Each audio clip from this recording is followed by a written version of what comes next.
Hello, everyone, and welcome once again to a brand new episode of Extraordinary Talks. I'm really excited about today's episode because it's one that you guys have been requesting for the longest time. So, I have prepared a very special episode for a very special guest as well. Of course, if you are here, you already know that I'm talking about Pauline Amelinckx, who has decided to come back for Miss Universe Philippines 2022. And so far, her journey has been a very particular one, to say the least. And I have prepared an interview with some questions so that we can get to know her better, not only on a personal level, but also as a beauty queen, her advocacy, and many, many more things. I hope, as usual, that you enjoyed this video. If you do, don't forget to leave a like, a comment, and subscribe to the channel for more content like this one almost every single day. And without further ado, I will not keep you waiting. I will see you with Pauline right after the intro, okay?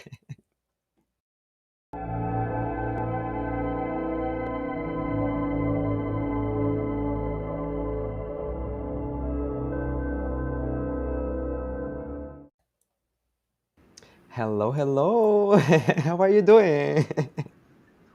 Hi, Louise. I'm doing great. Thank you for asking. How about you? I'm doing amazing. So happy to have you here finally. Yes, it's been a while since we talked about this, but finally it's happening. And I just hope that my internet connection holds out for this interview. Yes, please cross your fingers. Guys, we have been having a little bit of issues with the connections, but hopefully everything will go smoothly for the interview. Uh, well, first of all, before we even begin, I would like to say welcome to the show and thank you for accepting our invitation. And congratulations, because so far your journey in Miss Universe Philippines has been remarkable. How do you Oh, feel so thank far with everything that is happening?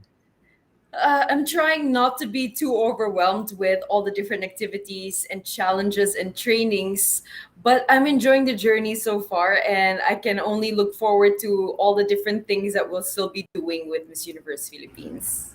Yes, absolutely. How has been your reaction so far to the people's uh, reception of you? So deciding to come back to Miss Universe Philippines and also the demand, because I remember even before the candidates were announced, people were already like campaigning for you to come back. Of course, it's heartwarming to feel the love and support of different people, and not just people that I know, but also people who I might not know personally, but who still decided to voice out their support and their love on social media, for example. And it's been an amazing factor also in the hype that I'm building for myself or within myself to come back stronger and to hopefully leave a mark on people that they can also somehow relate to. Yes, absolutely. I can imagine how, it's a process to, kind of get back in the water and get Oh, used to all yes. of it once again. So, how are you doing and how are you going to prepare for this second attempt at Miss Universe Philippines? I imagine, as we were saying, that, going back in the water precisely, it takes a little bit of mental preparation, physical preparation as well. So, how are you navigating those waters? Yes, aside from mental and physical preparation, one other preparation was financial preparation because it's Mhm. actually a little bit expensive to, join pageants in terms of all the preparations that you need to go through, all the different things that you need to prepare for as well. But I think one of the things also that is a big difference as compared to 2020 is that I've dedicated more time to my preparation now. So I Mhm. actually filed for indefinite leave from my job a lot earlier than I did back in 2020 because I really wanted to be able to focus on the journey itself 100% and on the growth that I'll be going through and on the person that I could still become through this journey and even after. So it's really following the words of Zosie Bini, really minding your own lane and making sure that you're self-aware of the different things that you can still work on yourself, and then trying to take those little steps into becoming the best version of yourself. Oh, absolutely. I really love what you mentioned right there about the financial preparation because sometimes we tend to overlook it, but That's it takes a lot of, financial effort in order to make it within the competition. And well, it seems like so far you are doing great because all of the challenges, everything that you have presented to us is just so beautifully done, so remarkable. So I wanted to ask you, how do you feel so far with the preparation for the challenges, how people have reacted to it, and all of those aspects? I've enjoyed, creating the content for the different challenges. I admit I was a little bit overwhelmed at first with Mhm. the number of challenges that we had and how different that every challenge was actually in comparison to one another. And Mhm. also, we didn't have this back in 2020. It was a completely different approach, but it's a way for us to grow, and I'm enjoying this part of the journey, and I think that's the most important part, and I can only hope that I'll be able to enjoy the journey even more as we get closer to Miss Universe Philippines coronation night. Absolutely. I had here prepared an image of some of the challenges and the things that you have presented to us so far. Oh my Some of the highlights as well, in my god. opinion. And it's just, how do you feel looking at this? You know, how much time have you invested into into preparing all Oh of my this? goodness. A lot of time went into preparing for this. And I also want to give a shout out to my team, to the Aces and Queens family for really helping me through these different challenges. Also to my team in Bohol, to Team Empanada, because all of those people are so talented in their own fields. And I'm just so lucky that they're willing to share their talents with me on this journey. And I think I've said this before already. It's not just a journey that is mine. It's something that I'm sharing with all those different people that are working with me towards Miss Universe Philippines. And looking at these images, I'm just so happy knowing how far we've gotten together. And it just makes me more excited for everything that's still waiting for us. Absolutely. It's going to be a fun journey and it's going to be exciting, and we are so here for it. Thank you. By the way, before we proceed, I just want to acknowledge very quickly all the people in the chat who are sending us messages. Thank you for joining us, guys, for the interviews. And if you have any questions, please save them, because there will be moments during the interview that I will be taking questions from the audience to show to Pauline as well. But now I wanted to talk. You know, I always tell my guests, in order to know where we are going, we need to know where we come from. So I would like to talk to you a little bit about your previous attempt at Miss Universe Philippines. By the way, ending as a third runner-up, that was, you know, it's a very good position, remarkable. It's very hard to get there. So looking back at that experience, what is something that you learned out of it and that you have carried to this year's edition? One aspect that I think is a lesson that I learned from my 2020 experience is that you really need to focus on enjoying the process and enjoying the Mhm. growth that you're undergoing, because I think that's one of the things I lacked back in 2020. Back in 2020, I think mainly also because of the pandemic that struck us Mhm. all, I wasn't able to fully enjoy the process. And I think that that's maybe one of the reasons why I wasn't able to perform better, because I was so focused on performing. I was so focused on living up to people's expectations that I forgot to enjoy the Mhm. process. And I can see that sometimes now when I look at my videos. When I look at my video now from the pageant night in 2020, I look at my evening gown portion, and I'm noticing I'm not smiling at all. So that doesn't look like a girl who's enjoying being on stage. And it's a bit ironic because you're on stage only for like 30 seconds. Like it's really such a fast-paced moment that you're on stage. And I want to be able to enjoy it better this year or this time around. And I'm focused Yes. on that. Of course, that's the ultimate goal, you know, to, of course, perform and live out to people's expectations as much as possible, but also to just enjoy the moment. Like you are in such a particular, you know, scenario that very few people get to that point, that it will be a crime to not enjoy it. So please do. Yes. So I wanted to, once again, I just wanted to show you a photo here, and I want you to tell me what comes to mind, like what happened in between these two photos, okay? Okay. All right. So, what has been the evolution of Pauline from the Oh. very first point going to the second photo? How have you changed as a woman, as a person, as a beauty queen, in all aspects? I think I've become more self-aware in between those two photos. Mhm. I've seen where I can still grow, and I've also accepted the parts of myself that other people might still judge. And one of those things that other people still judge me for, which I've completely accepted now, is my body. A lot Mhm. of people still have comments about my body. They sometimes still tell me that I'm a bit too big, or I'm a bit too bulky still, that I should lose weight. And even when a lot of people doubt me for the body shape that I have completely embraced, or I'm trying to still completely embrace the fact that my body has gotten me to this point already in life. And I know how strong my body is, and I know what my body is capable of doing. And it's going to get me through so many more different aspects in life, not just pageantry, but even beyond that. So the self awareness that I got from 2020 up to 2022 Mhm.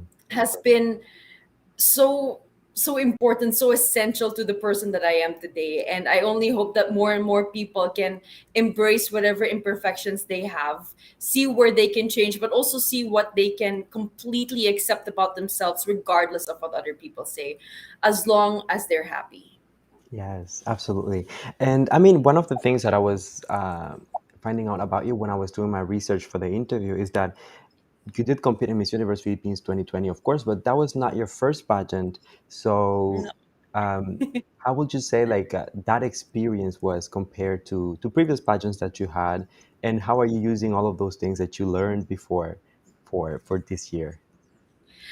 Back in 2018 was my first ever national pageant experience, and I was, how old was I back then? I think I was 22, Okay. if I'm not mistaken, or 23 maybe. Uh-huh. And I think I when I hear myself in interviews from back then, I can hear myself be nervous, because I was so focused on trying to prove different points that I wasn't able to show my personality. When Hmm. I look at those interviews back then, I can see that there's substance in my answer, but there's not that much personality. Like, I felt like people didn't necessarily get to know me. Hmm. And I think that that's also a big difference, or a very far cry from the journey now, because I'm a lot more relaxed, I think, and it allows me to let my personality shine even more. And I think that that's a very big step now towards becoming more relatable to people, so that they can also not just see beauty queens as someone they can look up to, but see beauty queens as someone they can relate to and share similar stories or share Hmm. similar experiences with. Absolutely. Very, very good point. I feel like that's an essential role of being a beauty queen that sometimes gets overshadowed by the beauty and like the physical aspects and techniques and all of that. But uh, being relatable and being able to, inspire people is also so important. So let me ask you honestly, when you finished in 2020, so third runner up, of course, everyone who joins the competition has their own expectations of what they want. They're all Yeah. going for the crown. So at that point, and in third runner up, were you happy with your placement? Like, did you tell yourself internally, I could have done better? Or were you satisfied with your performance at that point?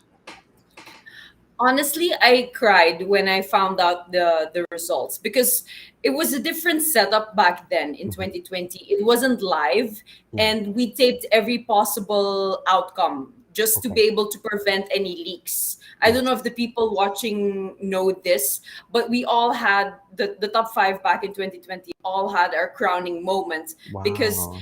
the organization didn't want the actual results to get leaked, because there would be one day in between, since it was a delayed telecast. Hmm. So the top 5 didn't know the actual results until everybody else would find out the day of the telecast. So when the results were out, of course, I cried a little bit, because, or maybe not a little bit, maybe a lot. But of course, because I'm always hoping for the best outcome. You're always hoping to win. You're not joining a pageant to not win. Of course. You always, in your mindset, you're always going to want to win.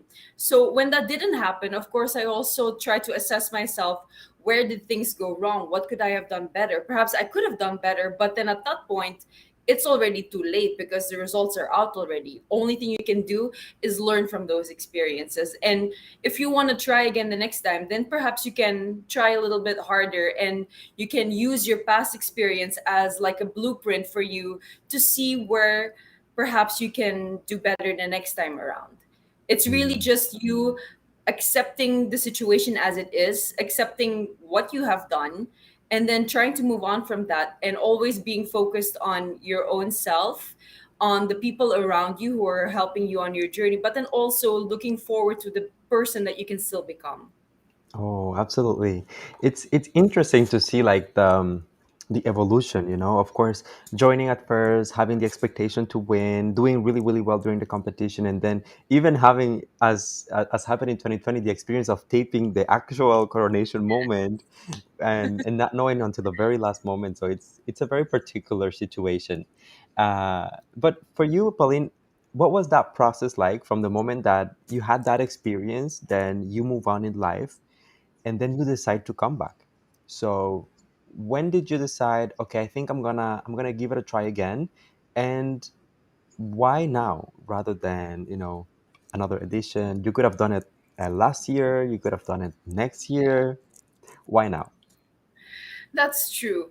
I actually already felt like I wanted to join again just a few weeks after the pageant had concluded in Hmm. 2020.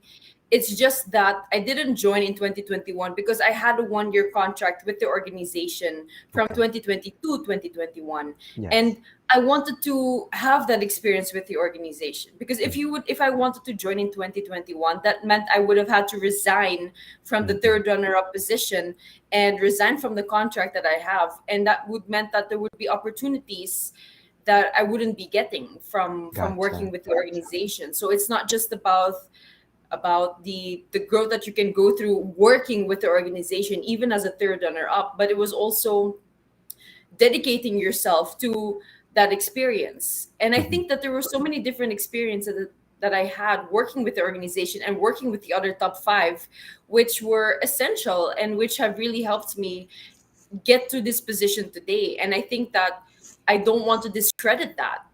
And I'm happy that I Absolutely. was able to dedicate that 1 year to the organization. And I will definitely use all the lessons that I've had from that 1 year and apply that to my experience and to my journey this year. And out of all of the national pageants that you have in the Philippines, of course, the Philippines is known internationally for being so great at in pageants, and you have like so many to choose from. You keep coming back to Miss Universe Philippines. Why this one in particular and not another one? I think the deciding factor for this also was the fact that I already had experience working with them.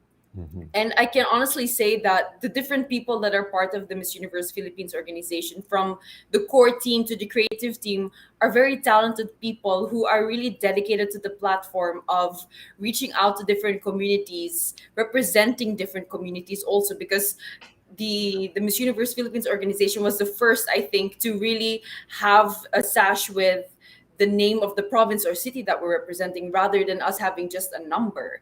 And I think that Hmm. that was very pivotal to pageantry in the Philippines. And it was just so much fun and such an amazing experience to work with them, that I told myself, if I already have this experience working with them as a third runner up, how much better or how much stronger would that experience be, and how much stronger would my reach be if I get to work with them again and become Miss Universe Philippines, for example. Hmm. That's really a fact. I mean, I think that it goes down to the fact that when you look, I mean, when we look at you, we see like the potential, what you can do, what you bring to the table. So you will do amazing in like any pageant. But I think you're in the right place right now. It just Thank feels you. right. Thank you, Luis. I Yes, appreciate that. for sure. So going now into this year's edition of Miss Universe Philippines, of course, as you said, I can imagine that it was not only a lot of preparation, but also dealing with the expectation of the audience. Because, of course, you did very well in the previous edition. You got to work with the organization as well, as you said. And now coming back is like starting from scratch. So, how Mm. did you manage that expectation so far? when it comes to the expectations of other people, Mhm, I try not to divulge myself too much into those things. mhm, Again, going back to the words of Zodipini, mind your own lane. Because I'm a struggling perfectionist. And as a struggling perfectionist, I also have my own internal pressure. So mhm, if I have to add on to that the external pressure from other people with their expectations, then I'll just be overwhelmed and overloaded. And then I would fall into the trap of not enjoying the journey and just having the journey or going through the journey for other people when I'm actually supposed to do it for myself first. mhm. So when it comes to managing the expectations of other people, I try to really just focus on what I expect of myself and just focus on my own personal growth first before I consider other people's opinions, because sometimes their voices get a little bit too loud, and that might even cloud me sometimes, and I don't want that to happen. Absolutely.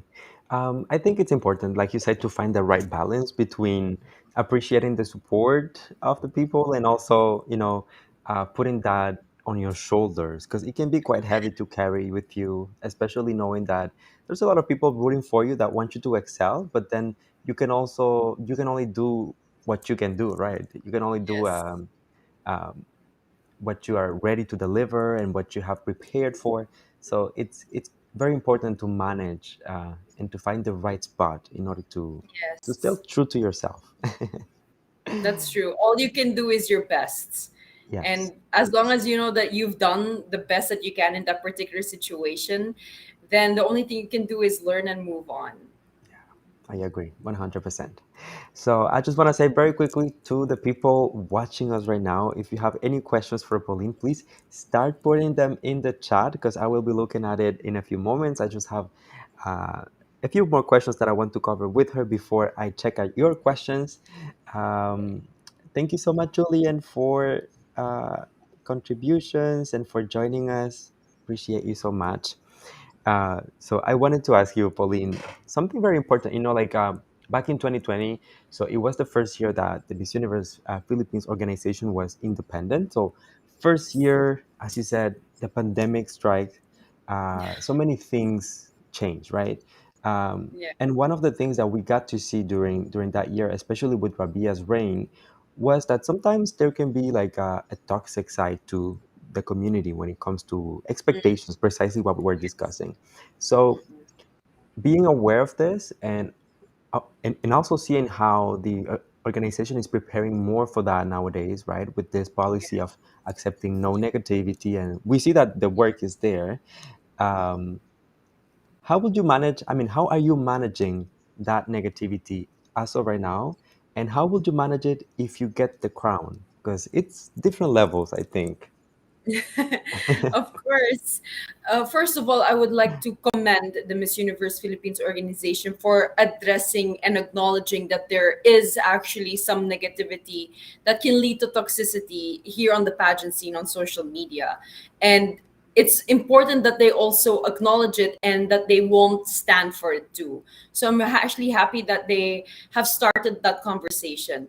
And when it comes to managing the negativity on social media, I try to remind myself that I'm also in charge of what I see or what I choose to see or what I choose not to see Mm, on social media. Now, I try to only value the opinions of the people who are really close to me, of the people that truly know me to my core, because it's only by knowing me that they can really give me the right constructive criticism with the right amount of love without sugarcoating it. And those people never do it with an ounce of negativity or toxicity in them. And those are the opinions, or those are the people whose opinions I would value above anything else. And when it comes to people sometimes voicing out their complaints or their concerns, but in a very negative and toxic way, then on social media, I think you're still entitled to somehow control it or restrict it in a way so that it doesn't end up ruining your day. Because mhm. sometimes there are people online, we have to admit that there are people online who just live for that, to Yeah. just share negativity, to destroy your mood or to try and destroy your spirit. And we Mm, can't allow that to happen because deep in your core, you're supposed to know your own value. And I hope that more and more people realize that they are more than just the opinions of other people. They are more than just what other people think about them. And as long as we know who we really are, as long as we can stick to who we really are, then we can show that to the universe, and hopefully more people can draw strength from that story that we're trying to share. absolutely. I love that. So, so important. And not only, of course, for you, but for anyone joining like a pageant or anything in life that has, a little bit of visibility that puts you on the spot. Because suddenly when you are visible, everyone has an opinion about you and everyone thinks, that their advice is welcome. Of course, constructive criticism is welcome, but sometimes it comes across as being harsh, and that can take a toll on Yes. someone if they're constantly being bombarded with criticism. That's true. Sometimes it gets a bit too much.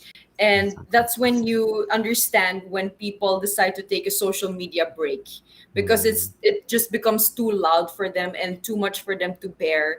And I think it's also healthy to take that social media break sometimes. And I do that myself too. I'm the kind of person that really values the power that social media has. If I don't know if you notice, but I'm actually quite active on social media when it comes to posting almost every day. But mm, when I feel like it's a bit too much, when I feel like the likes or the views are taking up so much of my mind space or my head space, then I allow myself to take that little social media break, and then I won't post for a few days, for example. I won't go online for a few days. And I think that's mm.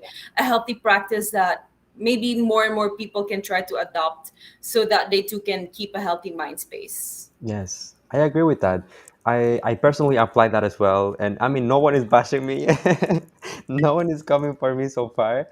But I think it's a healthy habit to, not just live in social media and for social media, but also take time to, be with your family, your friends, just have real Yes, experiences. And then whatever you want to share with the world, that's perfectly fine. But it's that's important true. to find a balance. That's um, true.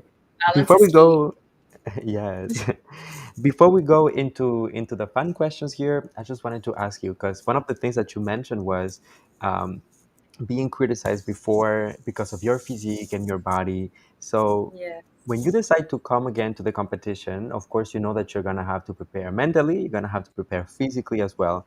How do you find the right balance between preparing physically but also being kind to yourself, because if I put myself in your position, I will think of the criticism and be like, oh, I need to work on this, I need to work on that, and then it will be hard to kind of like find something that is realistic for the pageant but then is also healthy for you. How do you Mhm. manage that decision? Whew, that's a very loaded question. Yeah, I know, right? I'm the kind of person that actually enjoys working out. I enjoy working on my physique. It's just that Mhm, I know that I have the kind of body that might not have a 24-inch waistline, and I mhm, might never have that. And I'm okay with that. And as long as I'm okay with that, then that's all that matters. mhm. And what also matters is that I know that my body is healthy. And I Yes. think that's the more important part, because my body, when healthy, will be able to get me through all the other different challenges, not just in pageantry but also aside from pageantry, Mhm. that life may throw at me. So as long as my body is physically healthy, regardless of what waistline I have, then I think that you already have the right balance. And when it comes to the mental preparation of it all, I think it's important to also have that core group that you can rely on, because there will be so many instances where you feel like you want to give up. There will be so many instances where you feel like you're alone in this journey. But when you have that core group, in my case, it's my aces and queens family, it's some of my pageant sisters, but then also my parents now, who I can actually talk to, rely on, maybe even cry to. And with their love and support, I can face another day and really feel like I am loved, and really be reassured in the person that I am, and look forward to the person who I can still be through the help Yeah. of their love and support. Oh, I love that. I love that. The support system is something that we don't talk about enough, whether it's your team, whether it's your friends, whether it's your family. your camp in this case, and of course you have also to think about the bubble of the girls within Miss Universe Philippines, because it's a very particular moment. Like I always tell the girls, like you are sharing the same experience, you are going through the same situation, so no one understands you better than your sisters within the That's pageant. true. So yeah, very good point. Okay, everyone. So I see all the questions, so I'm gonna go through some of them. Okay, so okay, this is interesting question. Okay, about John is asking, do you feel any pressure right now, knowing you have some girls who are really doing their best to steal the crown? So is the competition mode on, or are you just enjoying the ride so far? Of course, I'm trying to enjoy the ride, but what I also try to tell myself is that a little amount of pressure is always good because Yes, diamonds are made through pressure. So that's yes. something that I also try to remind myself because I don't want to end up being too complacent about the journey and about this process. I also Mhm. always want to bring my A game. I always want to do my best because it's not just myself that I'm representing, but it's also the entire province of Bohol and all the different people that are helping me in this journey, that are sharing their talents with me on this journey, who are also helping me become a better person so that I myself can then ripple that out to other people. So maybe a little bit of pressure, yes, I'm feeling that, but that's a good thing as long Yes, as I won't allow myself to break under that pressure. yes, absolutely. What was your first impression, if I may ask, when you saw the official announcement of candidates and everyone who was going to join? What was your first reaction? Of course I was happy I made it into the initial cut. And then when I was looking at the other candidates, I also saw that there were some notable girls who had also had their own national pageant experience, but then there were also some girls who had their international pageant experience. And although I want to take as many lessons from my 2020 experience with Miss Universe Philippines, I also know that the girls who have had their own experiences before will take their lessons from their experiences too. And all I can hope for is that along this journey, as we get to communicate and spend time with each other, that I too get to learn from their experiences and apply that to Okay, my own journey. amazing. Very good. We have here Hayata Hinata asking, Pauline, how's your Pacerella training? Wish you all the best. Oh, thank you. I mean, I love the last word. The last word is puhon. Do you know about the meaning of puhon? No. So puhon is actually a Bisaya word. It's a word in the language that we speak in Bohol, and Okay. it means in God's time or God willing. Oh. Oh, So it so was beautiful. it's actually a very beautiful word, and it was something that I used back in 2020. But anyway, going back to the main question, Pacerella training has been intense, Hayato Hinata. I've been exerting a little bit more effort when it comes to my Pacerella trainings compared to the other trainings because I know that that's where I can still improve much more on compared to the other aspects of my journey. So don't worry, I'm working on it, and I can only hope that you will enjoy watching my Passerella on stage come April 30. So I hope you will watch. Yes. Please do, everyone. Tune in and Yeah. let's enjoy the show together. So I had here, Julian was asking a question. Well, it's kind of like a um, two-part question, but mainly the second part is something that I wanted to ask you. So they say, what other pageant bloggers you follow? So, and believe me, no offense taken at all. Like, do you follow bloggers at all? Because I mean, especially while you're competing, it can be hard. It can get to you like the topics and all of that. So, do you even follow bloggers during this time in particular?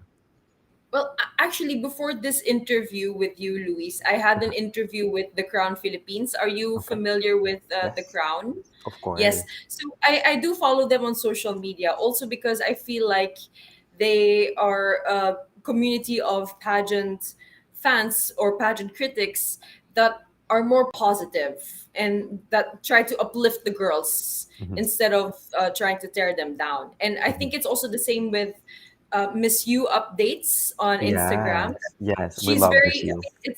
it's all about just positivity and all about appreciating the women who are joining pageant. And I think that's a very beautiful way for them to use their platform and their reach. So there are some other pageant vloggers or yes, pageant vloggers that I follow, just like Yes. you. Oh, thank you. Thank you. When I was preparing the interview, honestly, I was like so killing. I don't think there's another word to express it when you said yes, because I mean, I honestly, I'm quite new to the entire like pageantry scene and all of that. For me, it all started during in 2020 when the year of Rabia and your year as well. So it's like very fresh. So So it's kind having of you, new for you. yes, it is. It is. I'm just learning a lot on the go, and just getting to talk to you, I was like, oh my gosh, she's one of the OGs. My bad. You're so sweet. But thank you. I'm really happy that we're having this exchange together online. Yes, same. Me as well. Okay, so I'll take one more question from the audience and then we'll get back to it, guys. But I have other questions that I want to cover. So, where do you see yourself after pageantry? This is a very good question by Marian K. Okay, very interesting question. Not a lot of people know this about me, but after pageantry, it's also something that I'm silently working on now. But I would like to have a little business of my own in Bohol. I'm still trying to find the Mhm. right kind of business, but it would mainly be something that can create a little bit of passive income so that I could be helping my parents that way too. I'm an Yes. only child, so if I don't step up and take care of my parents, no one else will. And they're both basically seniors. And they've been a very important and essential part in who I am, of course, and I'm very grateful for my parents. So the least that I can do is make sure that I become a very strong and independent woman who is capable of giving back to them. So that's Yeah. something that I'm focusing on a little bit now, but it's something I'll be focusing on a little bit more after pageantry. I feel you. Being an only child myself, I can definitely relate to that. And I'm sure that a lot of Right? people can as well. So, yes, Definitely. manifesting that all of your projects will, come to fruition and you'll be able to realize them. Thank you, Louise. Okay, so let's get back a little bit into the questions here. So I wanted to ask you about your background. Something that we talk about is girls with different backgrounds joining competitions. And of course, you are half Filipina, half Belgian. Yes, that's correct. Okay, perfect. So can you tell us a little bit about your background? Were you born and raised in the Philippines or? Okay, so I was born in Bohol, and Okay, when I was two, my parents and I migrated to Belgium. It's my dad who's the Belgian, and he okay, had to go back to work to support the yes, family. And my mom didn't want to stay in the Philippines alone, so she decided to go to Belgium too, okay, and she ended up working there as well. mhm, And every year, from when I was two until I was 12, we would go back to Bohol over the summer. And then when the summer was done, we'd go back to Belgium and resume life there. And I had a very enjoyable childhood there. And I have to thank my parents for working really hard in Belgium, sometimes even 6 days out of seven in a week, to be able to provide me with a comfortable and stable life. Like, I can't mhm, stress this enough how grateful I am for all their sacrifices when it comes to that.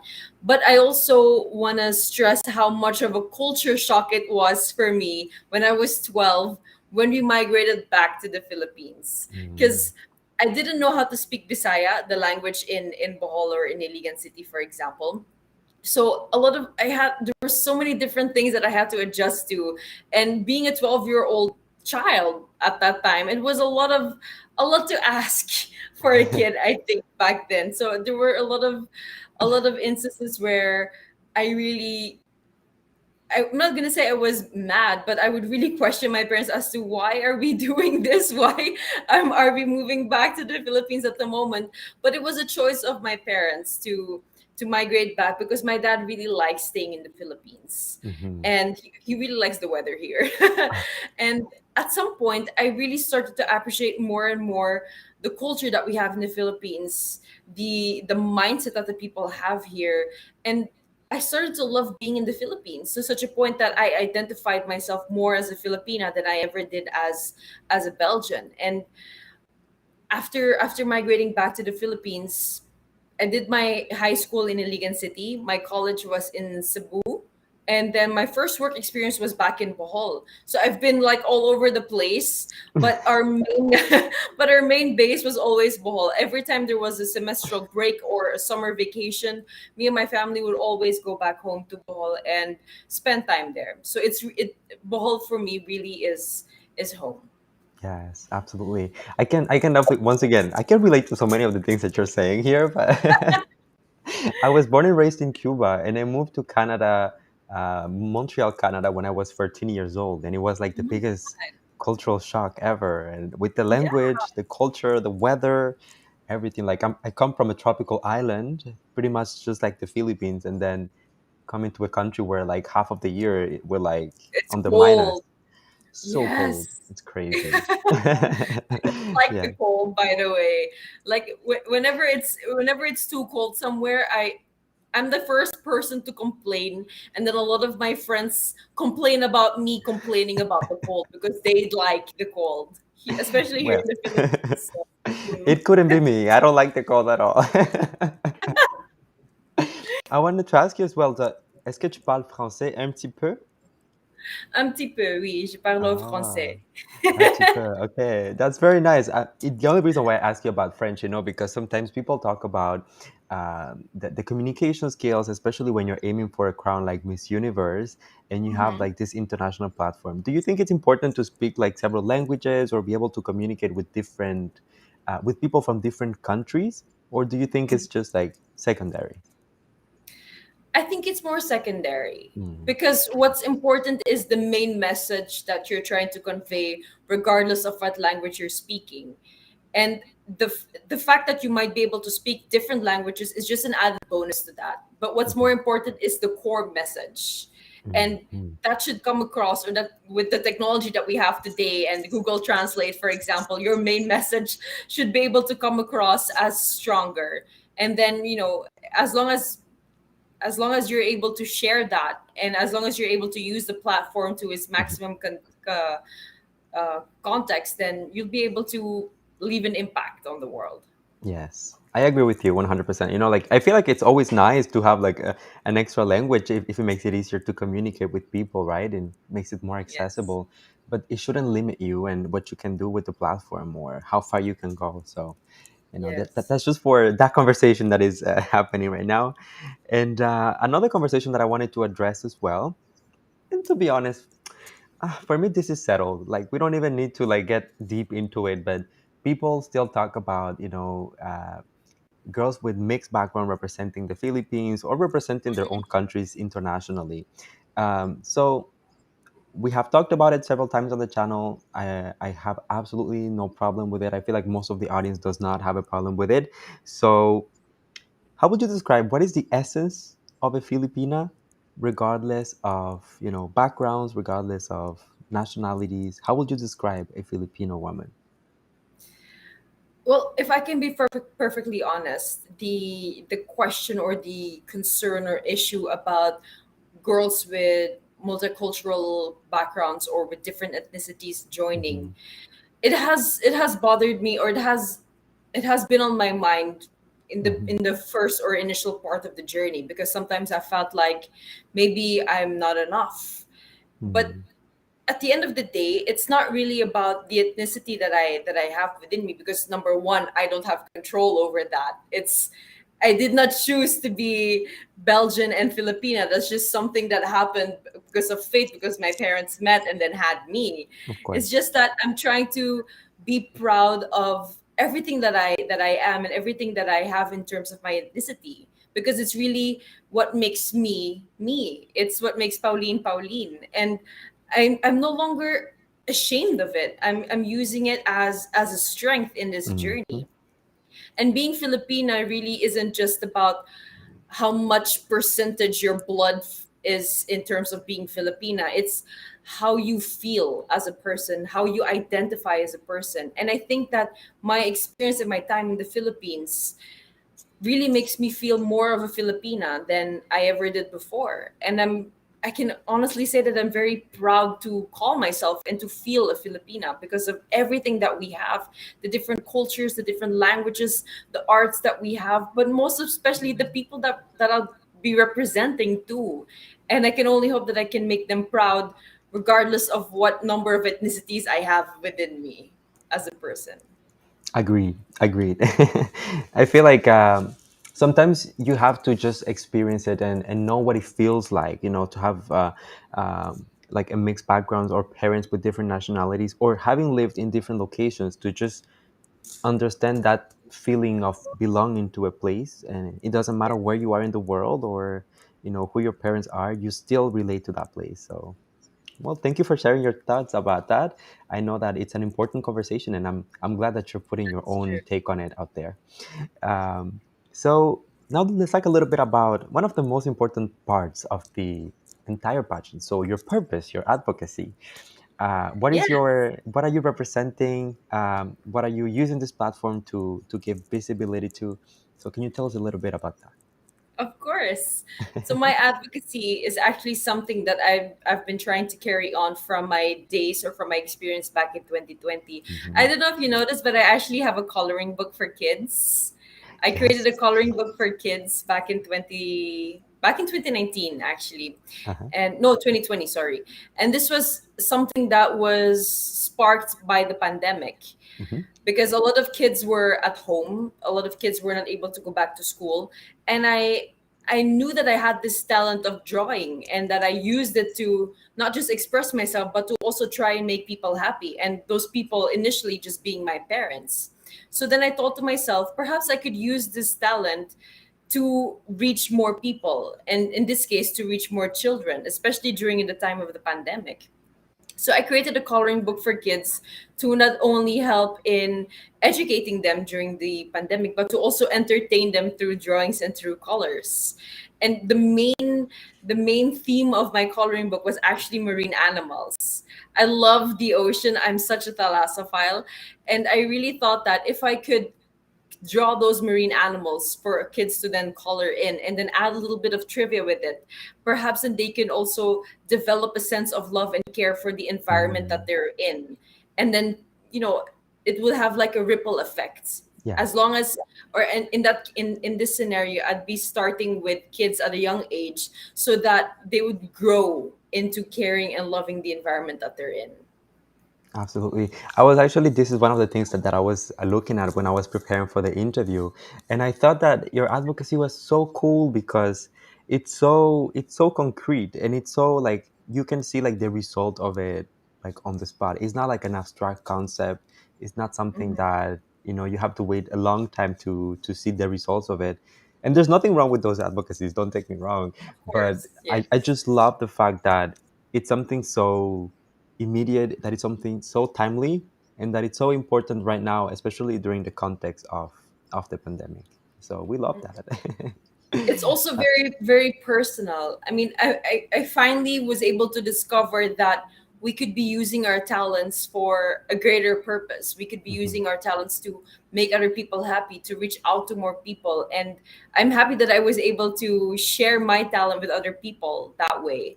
And I only hope that I can perhaps work with more and more people so we can Mhm. share all of our different and unique talents and use this platform to reach a greater audience. Yes, absolutely. Keep it going. It's an amazing project, and you have our support. So you go, girl. Thank you. I wanted to ask you as well, coming from Bohol, we know that in December 2021, Bohol was one of the regions that was hardly, affected by Typhoon Odette. So Yep. in times like this, when the entire community is being challenged, what do you think is the role of beauty queens, how they can make things better? And I think it's a touchy question because sometimes we put so much on beauty queens and we just expect them to fix the world. But we have to be realistic that you girls are also human, and there's also, so much that you can do. But using your platforms and your voices, how do you think beauty queens can make it better? The Odette aftermath was actually one of the more challenging parts of my life. Yeah. Though I didn't experience the actual storm, I did experience the aftermath of it. The storm hit December 17, I think, and I wasn't able to fly to Bohol until December 22. And from that point of the storm up to me flying back to Bohol, I wasn't in communication with my parents at all. Wow. So I didn't know if they were okay. I didn't know if they needed something in particular, perhaps medicine Mm, or water even. And it was a very stressful period for me. And if it was already stressful for me, just having family in Bohol, who experienced the storm, how much more stressful would it be for the people who actually lived through it, who have now like nightmares, or who have these traumatic experiences that they have to carry through their lives. And one thing that I noticed now is that the reach that I had, or that I have being a beauty queen, really helped me in creating a movement where people from in Manila, or even people from outside of the Philippines, could then pool together their efforts and their resources to help the people in Bohol. I was able to call to action together with Mama Mikey. I was able to call together to action so many different people from many different backgrounds, just because I was able to post about it, just because I was able to reach out to them through the power of social media. And I think that's something that beauty queens can really help in terms of, or it really help their communities with. This platform, the reach that we have is so big, is so substantial, and we can use it to do so much good, as Mm. long as we're able to really find the different ways that we can use it and maximize it. And I'm really happy and thankful for all the different people that responded to my call to action, who really wanted to help, who donated not just in terms of money, but also clothes, toys for kids, for example. And all I needed to do was to connect those different people together to make that one big impact to the people in Bohol. So thank you to all those people who helped. Wow, that's so amazing, and I love that because, for me personally, that is the essence of pageantry. That is the reason why I fell in love with beauty pageants, and why I have these interviews and I try to get to know the candidates, because I feel like it's all about the purpose. I always tell people, like beauty and stuff and physical stuff fades away with time, but what really stays is the impact that you make, and what you leave, like, for people, how you inspire them and how you change their lives. So I think this is the best way to probably leave a mark on your locality, on your country, and for people to remember you for something meaningful. So that was a mic drop, girl. Thank you. All right, everyone. So I'm going to invite you, all of you watching us, to submit your last questions, since we're heading towards the last part of the interview. So it's now or never. Go for it. While we cover the last few questions here with Pauline. Okay, so mm, mm, mm, mm, mm. You seem to be so prepared. Everything so far, the challenges, your communication skills, you're such a natural. You are very, let's say, like, when we look at you, we just feel at ease because you look like you are at ease yourself. What would you say is your biggest strength in the competition, and your biggest weaknesses, and your biggest weakness as well? I think my biggest strength really is my ability to communicate. And Mhm, now I think that's even made stronger in my ability to become relatable, or to show mhm, my personality, so that people can see that we're not just beauty queens who are robotic in their movements, but we're beauty queens, and that we're human beings who are capable of making mistakes. And I think I that's really a strength of mine, because I realize that there's so much that I can do with it, and I plan to do a lot with it too. And when it comes to my weaknesses, like I said earlier, I'm a She's struggling perfect, perfectionist. everyone. Like I said earlier, I'm a struggling perfectionist, and it's something that I'm Mhm, really working on. So the weakness here is that if you're a struggling perfectionist, sometimes you tend to forget to enjoy mhm. the process, because you're so focused on making everything perfect, when Yeah. actually nothing in this world is perfect. And it's in these imperfections that I can find beauty. It's in these imperfections that I can find my own uniqueness. So it's about finding a healthy balance when it comes to everything now, being a struggling perfectionist. So I'm trying not to be, so that I can enjoy the journey and become the best version of myself, not just for myself, but for the people in my community. But then, yeah, it's a work in progress. Yes. I can definitely understand. Okay, so we have here some of the questions from the audience. So let's just cover a few of them. And then I have like a final question for you. Okay. All right. So this one I think we covered partially, but we didn't talk about, like, how do you balance your social media life and your private life as well? Because Oh, sometimes we don't want to share everything. We are all about inspiring the people and sharing our experiences, but sometimes it's important to keep some stuff for ourselves. So how do you manage that? that's true. Huh. I try to post on a very frequent basis because I know how social media can also benefit me when it comes to me working together with different people or with specific brands, for example. And when it comes to my private life, of course, one thing that I really value is my own privacy, but also the privacy of other people around me. And I Hmm. don't want to expose too much of the other people around me on my social media page because this is my social media page, not theirs. I don't want to somehow cross a certain line where I'm invading their own privacy because I'm posting something about them on my social media pages. So I try to be very conscious when it comes to that. And I try to also keep my social media as positive as I can. But if there are certain issues that need to be addressed, of course I would want to address them in a way that's healthy and not toxic.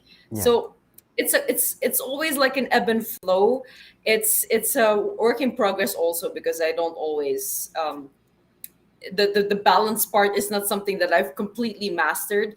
But as long as you're conscious about the different things that you want to put on social media and the different things that you want to keep private out of respect of yourself and other people's privacy, then I think you're already taking a step into the right direction.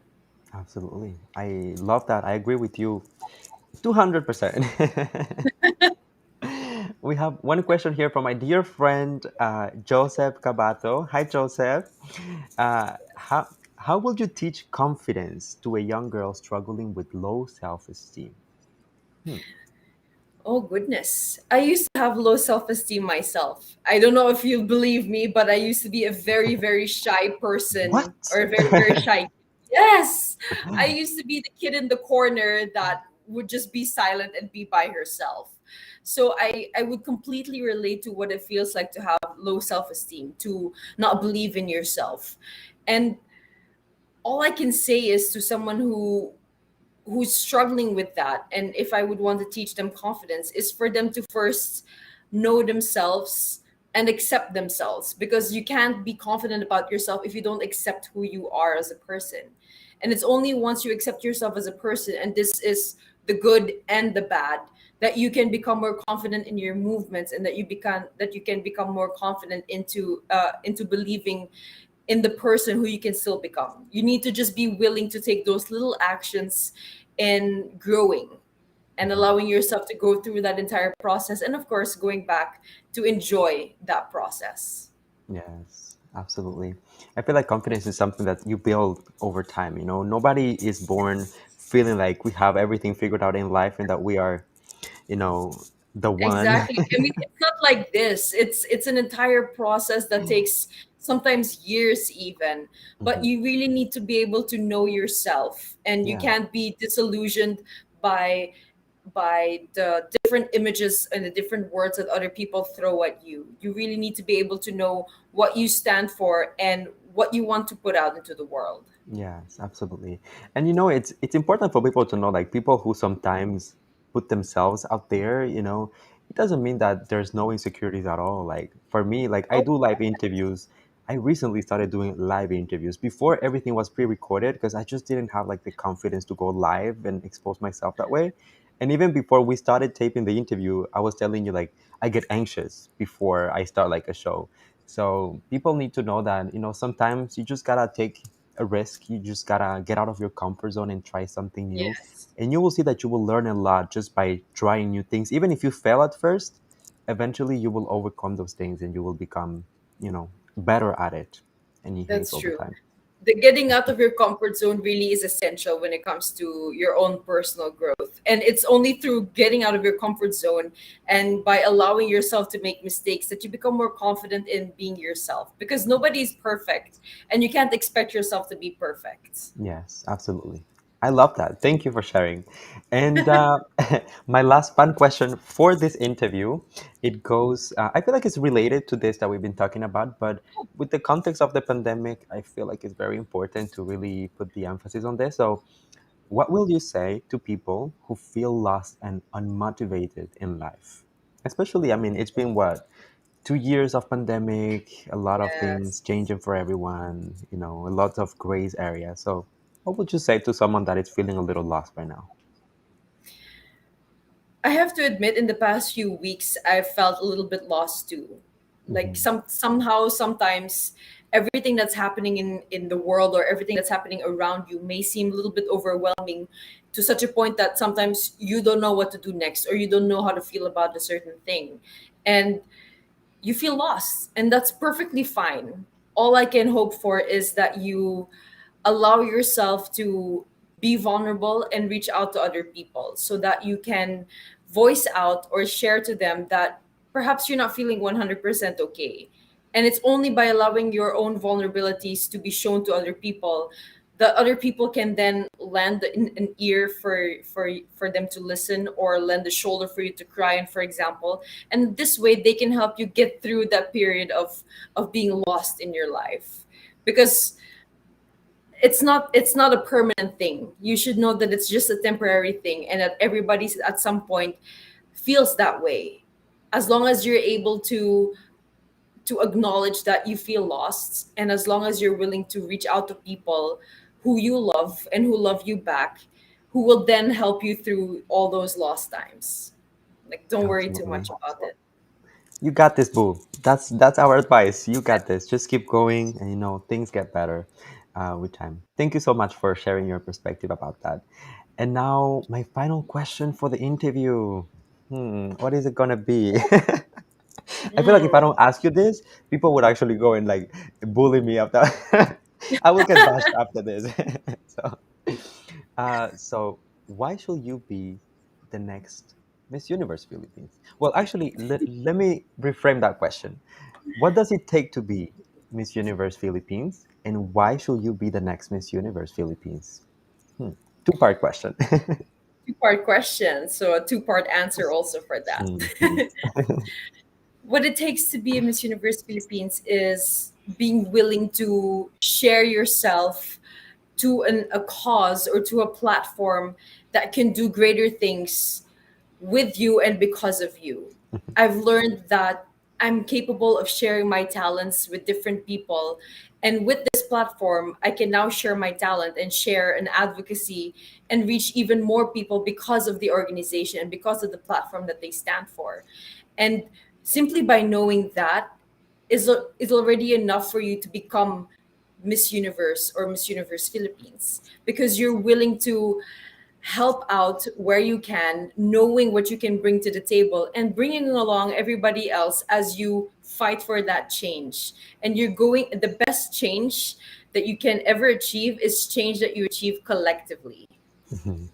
Absolutely. That was a mic drop. You're amazing, Pauline, and it's been Oh, honestly like thank a you. dream come true just to have you here with us today.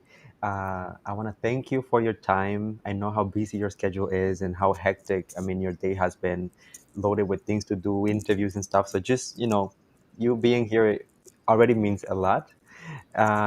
Before we go, I just wanted to ask you, so what do you want people to remember from you, and how can they support you on this journey, whether it's during the Miss Universe journey, whether it is, during your personal journey? What can we do to support you in life? All right. So that's a lot of points to cover also. Yeah. So when it comes to what I want people to remember from this exchange or from this interview is that our imperfections are actually what make us who we are. Mm, I've struggled into accepting my own imperfections and into embracing them and drawing strength from them too. And I can only hope that me being vulnerable and showing that to others through the social media platforms, for example, can inspire other people to allow themselves to be their imperfect selves too. Because it's who you are, and that's completely fine. We can always work on becoming better versions of ourselves, but it starts with embracing the imperfections that we already have. So that's one thing that I want people to remember from this exchange. And then the other part is, what how was can the we other part support of your you question? on the Oh, on how the can you journey? support me? Yes. So I'm already very grateful for the support that I'm getting from so many different people here on social media. And I want to thank everyone for that. You can, of course, continue to follow me and my journey on Instagram and on Facebook, for example.